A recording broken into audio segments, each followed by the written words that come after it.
Hi everybody. Okay, so today I'm showing you how to use Citation Machine to create your bibliography in Chicago style. So first what you're going to do is open up a tab in your web browser on citationmachine.net. I found this one to have the most options for types of sources and to be the easiest one to work through. Then you're going to open up your template for your planning for your paragraph essay. So here we have the exemplar that I created in last week's tutorial for how to describe your two photographs. And there's no space in the template for our bibliography, so I've just started one at the bottom. These sources I've organized into primary and secondary sources, as well as I have the Wikipedia article here. I prefer that we don't use Wikipedia as our sole source. If we click on the Wikipedia link that I have copy and pasted into my planning template and scroll to the bottom of the page, there's a whole list of 30 different references with different museums and articles that would be much preferable to use as opposed to just quoting Wikipedia, because you're more likely than not going to end up plagiarizing material from Wikipedia, which will come up in our plagiarism checkers. So instead of just using exactly what Wikipedia says, go the extra route, scroll to the references page, and use that to start informing some of your reference material. Okay, so on my source list here, I've just started by providing the links. So my first primary source, primary meaning it's coming directly from the time and being directly sourced by the author. So this is Mahtab Hussein's website. So if I go to his webpage here to start off my citation, I'm going to go to Citation Machine and, wrong page, citationmachine.net, and you'll get, there's a lot of pop-ups happening, so just focus on the orange font. So I'm going to choose I only want to create citations, and then you'll have the options for which style. So we're writing a research paper, historically based, so we're choosing Chicago for our citation style, or Turabian is what it's sometimes otherwise called. And then along the top of this box here, you can see with my cursor, you have the different source types. So most of us are going to be using online journals or websites for our bibliographies because we cannot access all of the books in person, in print. So I'm going to choose website from that option here. And we have a couple options here. So we have the autofill mode, where I can simply go to Mahtab's website, Control-C, copy his URL, come back to Citation Machine and paste it here and search websites. So we have the artist website here. If I click select, it will give me this citation data. This is not what we would use as our bibliography note. So I can say, yes, the website title is named after the artist. Yes, I did access it on April 13th, 2020. The article title is about the artist, and there's the URL there. Things we could not find will be listed, such as publication day, month, year, and sponsor. So for the artist's own website, we're not going to be constantly updating the publication date. So then that is all I need for my citation. So I'm going to go to Final Step. And article title, artist, I can change that to photographer if I want. Sometimes you'll get a little bit more information, which I'll detail in my second source example, for who the author is, especially if it's a written newspaper article online. But for this one, I have a pretty easy go at it because it's written by the artist himself. Electronically published, again, we don't know that information. And if I have any additional information like what I found from this site, I could click that, type that into my annotation, but not necessary. Now at the bottom of the page, I've got the orange button that says Create Citation.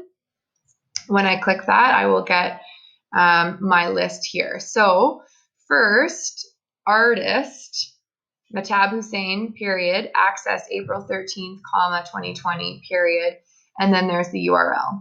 So I don't need artist as my title because it's a self-titled website. I could take that out and just start with Matab Hussein, but for now, it's fine. I'm going to go Control-C to copy that in, come back to my planning template, delete the link here, and Control-V to paste. I can format it to match my own font without the highlight later.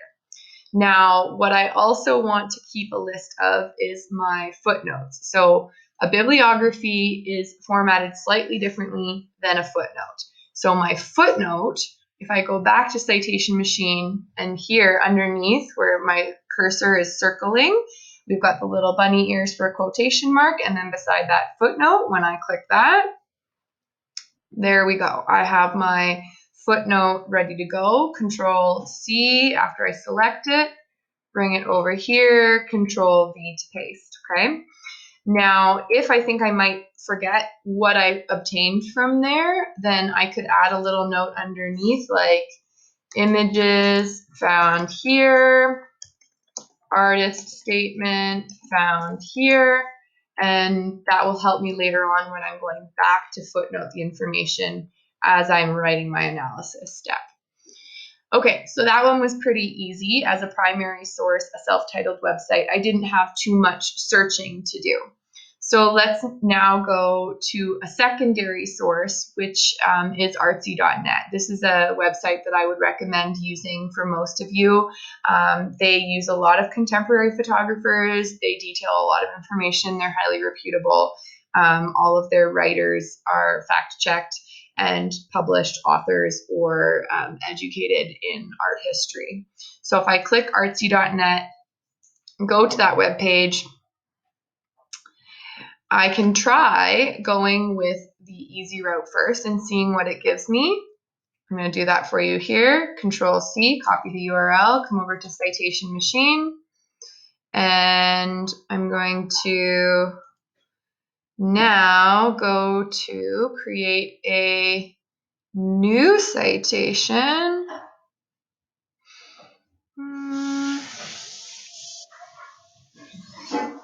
I'm just going to go back. It will usually keep saving a list, so I can say save here. I might have to create an account first to do that, but you're welcome to set up a free account. So I'm just pasting them in. All right, so back to my original page. I have Chicago selected up top. I have website selected again. I'm going to paste, Control-V, my artsy URL, search websites. Okay, and here we have Matab Hussein artsy.net. Yep, that's the one I was using. Here's what we found. There's the URL, the website title. So if I go back and have a look, I have an overview. I have the categories that he's collected with. I have his works for sale. I have all of his related artists. See all past fairs and booths. I can see his career highlights. So if I come back to Citation Machine and check out that, bio and shows on Artsy, it's basically just an overview of the artist. So if I want to go into more specifics later and look at his past publications and past gallery shows, I could do that. But for now, this is fine. Now let's see. Sometimes we're able to find, if it's a more specific article than just a list of what photos he has for sale, I can find my publication date, month, and year. So I'm going to come back to the page, and if I scroll, I don't have an author listed because it's an organization. I can try going to Artist Insights. Okay, so this data has been backed by the MoMA and the Tate. All right, so that's all the information I have again. And a lot of you who are choosing more contemporary photographers, you're going to find this.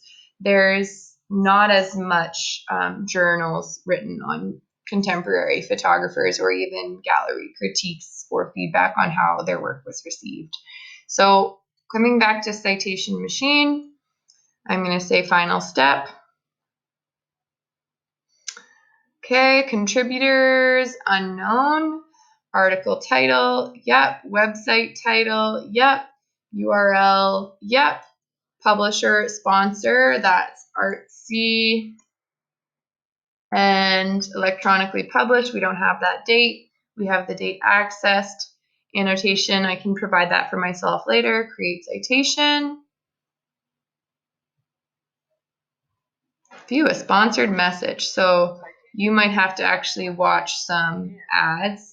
So I'm going to pause my video while I watch this ad.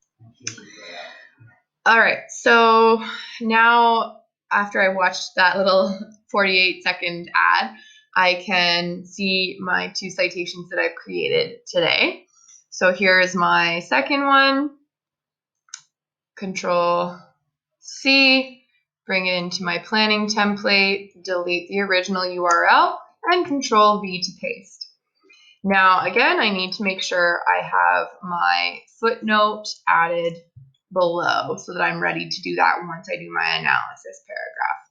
So coming back, choose footnote underneath.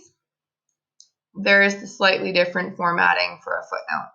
Now, you'll notice it changes most of the periods to commas, and then it just changes some of the order of material. When your journal article has a lot more publication information, it also shortens that for the footnote because footnotes are placed at the bottom of your essay for each page. So I'm going to paste that below in my footnote section. Okay, so now what if I have a source that is written by a third party and I can actually find the author? So let's take a look at this impressions gallery page, and I have supported and funded by the Arts Council of England and Autograph ABP as the publisher. So this has a date. This has a couple more pieces of information. This is essentially the pamphlet that would have been distributed during the photographer's exhibition. So this one will be a little bit more work for my citation. So instead of copying my URL, which some of you won't have the ability to do, I'm going to actually gain the information from here. Now let's see if I can make my mouse pointer more there so you can focus in on the mouse. Okay.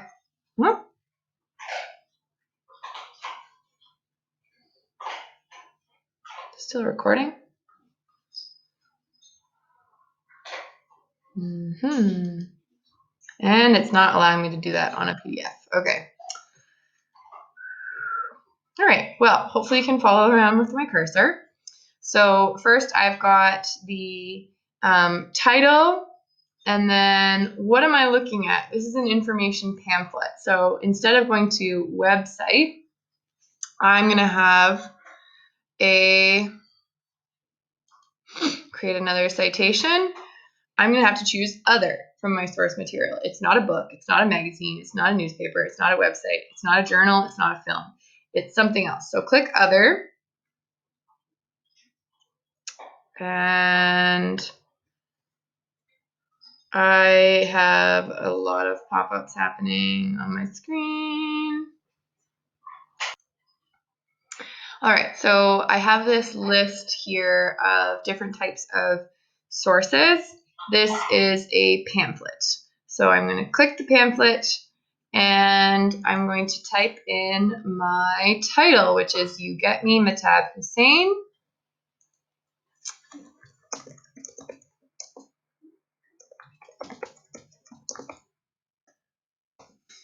The publication info, so the publisher I found at the bottom, autograph ABP, supported with public funding by the Arts Council of England. So I have a couple of pieces of information there for contributors.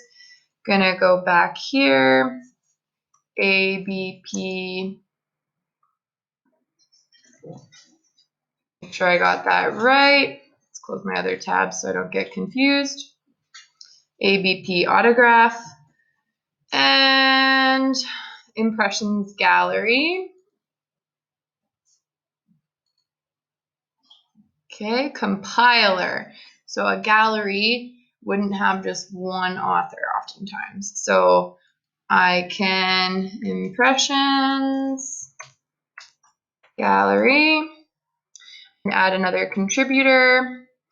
This wasn't the author, also wasn't the editor, so I'm going to remove that later. Publication, we have the city. Let's see.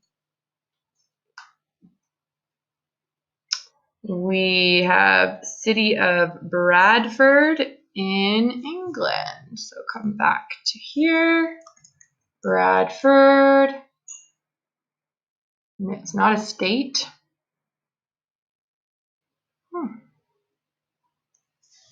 I'll put UK for now. Year of publication. So we have a range. Obviously, the exhibit was up for a while within 2018. So coming back here, 2018, and create citation. Okay, there we go. I've got my title, I've got my publisher, and I've got my date. Okay, so I'm going to Control C, copy that, bring it over to my bibliography list, delete the original URL, and paste there. Now, what if I'm asking, well, where is that source? You can say for annotation, it was accessed digitally. So I'm going to come back here and edit. And under add annotation, accessed digitally, and there I can include the URL to the PDF. Sometimes it won't be readily clickable for me, but that's not a problem as long as you're providing me with as much information as you can. So Control C, jump over here at, paste the URL, update citation. Okay, and there we have it. It didn't change, but I can add that on my bibliography later if I'm concerned. If you have any questions about citations that are a little bit trickier, or things like tweets or Instagram profiles or YouTube videos or how to cite a video, please ask a question in the Google Classroom and I can provide a more specific video on those. This video should hopefully get you started on starting your bibliography and creating footnotes. The last thing I want to show you is how to insert a footnote if you've never done that before, if you're used to using APA.